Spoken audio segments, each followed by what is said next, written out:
Alam mo ba?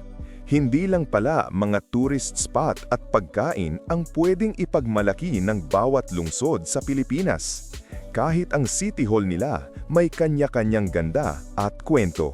May mga City Hall na sobrang moderno at parang pang-Hollywood movie set. Meron ding makaluma na parang dinadala ka pabalik sa history ng bansa. Iba-iba rin ang style. May neo-classical, may futuristic, may minimalist, at meron ding all-Filipino design na talagang may Pinoy pride. Kaya naman sa content na ito, sama-sama nating kilalanin ang top 27 pinakamagandang City Hall sa Pilipinas. Sino kaya ang mapapasama sa listahan? At alin kaya ang masasabi mong the best para sa iyo?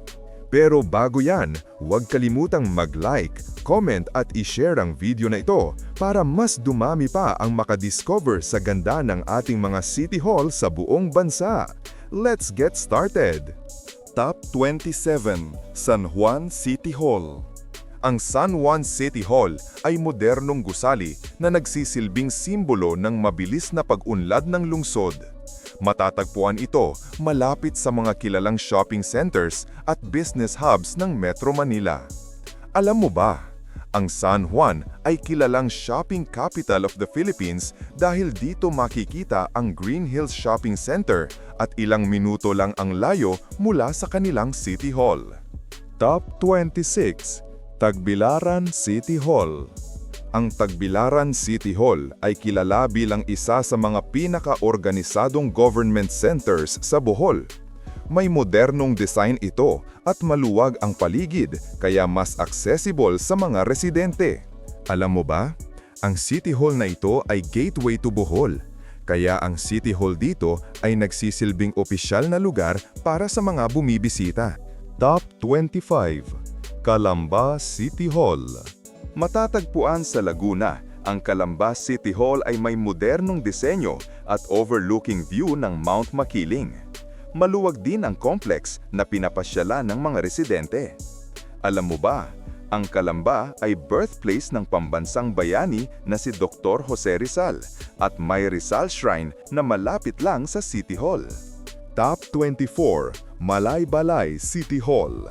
Ang Malaybalay City Hall sa Bukidnon ay kilala sa malawak na lupain at preskong paligid dahil sa malamig na klima ng probinsya. Alam mo ba? Ang Malaybalay ay tinaguriang South Summer Capital of the Philippines dahil sa malamig na hangin at ramdam mo rin ito sa paligid ng kanilang City Hall. Top 23, Cebu City Hall. Ang Cebu City Hall ay may makasaysayang disenyo at strategic na lokasyon sa heart ng Cebu City. Isa ito sa pinakadinadayo ng mga history enthusiasts. Alam mo ba, ang Cebu City Hall ay malapit sa Magellan's Cross, isa sa pinaka-importanting landmark sa kasaysayan ng Pilipinas. Top 22, Manila City Hall. Sikat sa iconic clock tower, ang Manila City Hall ay isang makasaysayang gusali na itinayo noong panahon ng Amerikano. Isa ito sa mga landmark ng Maynila. Alam mo ba, kapag tiningnan mula sa itaas, hugis kabaong ang City Hall, isa sa mga urban legends ng Maynila. Top 21, Tuguegarao City Hall. Ang Tuguegarao City Hall ay isang modernong gusali na matatagpuan sa Cagayan Valley. Kilala ito sa malinis na disenyo at accessibility. Alam mo ba, Tuguegarao ang may record bilang isa sa pinakamainit na lugar sa Pilipinas pero malamig at maaliwalas sa loob ng kanilang City Hall. Top 20, Sorsogon City Hall. Matatagpuan sa Bicol Region, ang Sorsogon City Hall ay isang simple ngunit eleganteng gusali na nakatayo bilang sentro ng pamahalaan. Alam mo ba? Ang Sorsogon ay tinaguriang Whale Shark Capital of the World at ang City Hall nila ay nagsisilbing unang stop ng mga turista bago tumungo sa dagat. Top 19, Tanawan City Hall. Ang Tanawan City Hall sa Batangas ay may modernong disenyo na kahali-halina at malaking open space sa harapan nito. Alam mo ba, Si Apolinario Mabini, ang dakilang lumpo, ay ipinanganak dito sa Tanawan, kaya ang City Hall nila ay may historical significance din. Top 18, Himamaylan City Hall. Ang Himamaylan City Hall sa Negros Occidental ay may simpleng disenyo pero kilala sa pagiging well-maintained at maaliwalas. Alam mo ba? Ang Himamaylan ay dating provincial capital ng Negros Occidental, kaya malaki ang historical value ng kanilang City Hall. Top 17, Dumaguete City Hall. Ang Dumaguete City Hall ay makikita sa sentro ng Negros Oriental at kilala sa modernong disenyo at maaliwalas na paligid. Alam mo ba? Ang Dumaguete ay tinaguriang City of Gentle People, kaya pati sa City Hall, ramdam ang hospitality ng mga taga rito. Top 16, Puerto Princesa City Hall. Ang Puerto Princesa City Hall ay kilala sa clean and green surroundings at modernong disenyo. Isa ito sa pinaka-eco-friendly na City Hall sa bansa. Alam mo ba? Ang Puerto Princesa ay home ng UNESCO World Heritage Site na Underground River at dito nagmumula ang mga permits sa kanilang City Hall. Top 15, Bacoor City Hall. Ang Bacoor City Hall ay isang modernong government center sa Cavite na nagsisilbing simbolo ng mabilis na urbanisasyon ng lungsod. Alam mo ba? Ang Bacoor ay tinaguriang Marching Band Capital of the Philippines, kaya't laging may musika at parada sa paligid ng City Hall. Top 14, Cotabato City Hall. Ang Cotabato City Hall ay may eleganteng disenyo at may impluensya ng Muslim architecture. Ito'y sentro ng kultura at politika sa Mindanao. Alam mo ba? Ang Cotabato City Hall ay malapit sa Sultan Haji Hassan al-Bolkiah Mosque, ang pinakamalaking mosque sa buong Pilipinas. Top 13, Vigan City Hall. Ang Vigan City Hall ay may heritage-inspired design na tumutugma sa UNESCO World Heritage vibes ng Vigan. Alam mo ba? Ang Vigan ay isa sa iilang heritage cities sa mundo at ang City Hall nila ay parte ng Heritage Conservation Zone. Top 12, Imus City Hall. Ang Imus City Hall sa Cavite ay may modernong gusali na nagsisilbing center ng governance ng lungsod. Alam mo ba? Ang Imus ay flag capital of the Philippines. Dito unang itinaas ang watawat ng bansa sa laban kontra Kastila. Top 11, Karkar City Hall. Ang Karkar City Hall ay kilala sa simpleng disenyo at welcoming vibes.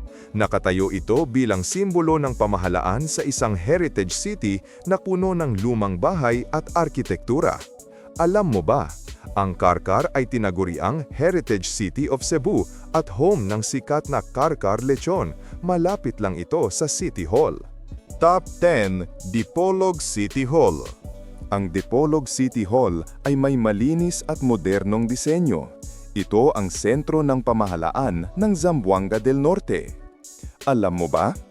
Ang Dipolog ay kilala bilang Bottled Sardines Capital of the Philippines at madalas makikita ang produkto nito kahit sa paligid ng City Hall.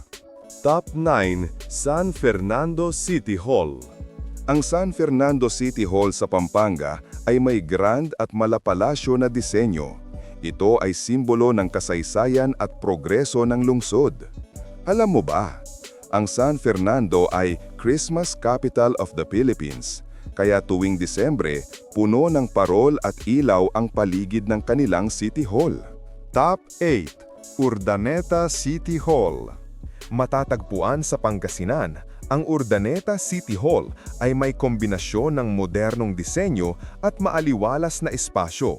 Perfect itong landmark para sa mga dumadaan sa Northern Luzon. Alam mo ba, ang Urdaneta ay isang major trading hub sa Pangasinan, kaya't ang kanilang City Hall ay palaging abala sa business permits at trade activities. Top 7, Dapitan City Hall. Ang Dapitan City Hall sa Zamboanga del Norte ay makasaysayan dahil dito makikita ang impluensya ni Dr. Jose Rizal na minsang nanirahan sa lungsod. Alam mo ba, ang Dapitan ay tinaguriang Shrine City of the Philippines at ilang minuto lang mula sa City Hall ay makikita na ang Rizal Shrine. Top 6. Sipalay City Hall. Matatagpuan sa Negros Occidental, ang Sipalay City Hall ay may preskong vibes at simple pero eleganteng disenyo. Alam mo ba? Ang Sipalay ay sikat bilang Jewel of the Sugar Island at home ng white sand beaches, kaya't ang kanilang City Hall ay parang gateway sa paraiso. Top 5. Talisay City Hall.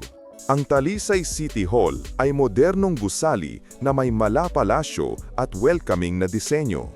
Isa ito sa mga pinagmamalaking landmarks ng lungsod. Alam mo ba? Ang Talisay ay kilala sa Minuluan Festival at makulay na history.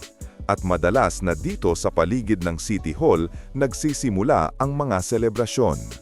Top 4. Lawag City Hall.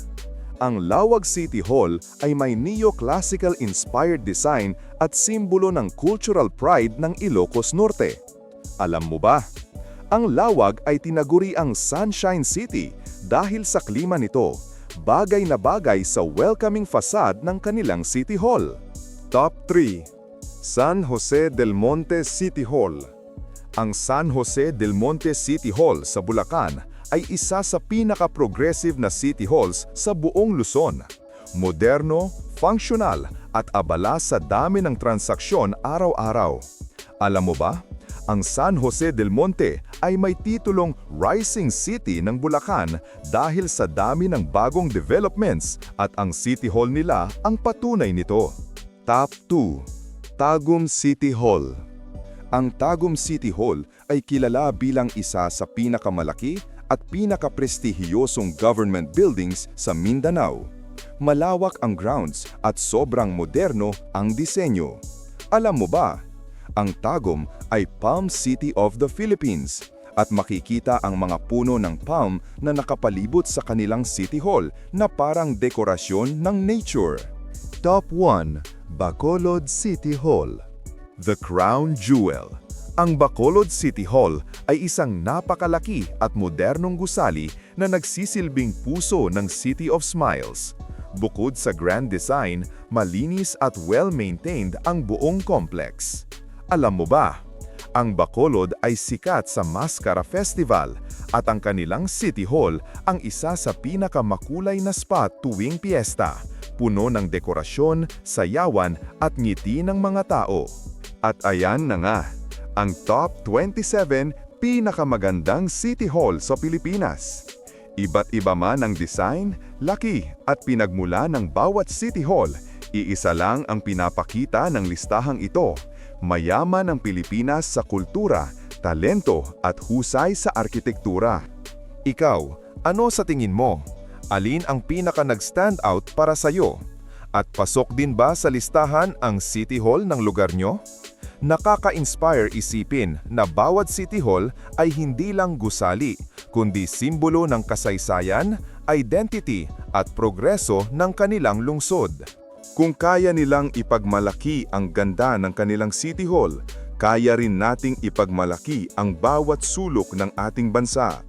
Sana'y magsilbing paalala ito na hindi lang mga tourist spots ang dapat nating hangaan, kundi pati ang mga sentro ng gobyerno na nagsisilbing puso ng ating mga lungsod at bayan. Kaya kabida, patuloy nating alagaan at ipagmalaki ang ganda ng Pilipinas dahil sa bawat City Hall may kwento ng pagkakaisa, sipag at pag-asa. Salamat sa panonood. Hanggang sa muli, kabida!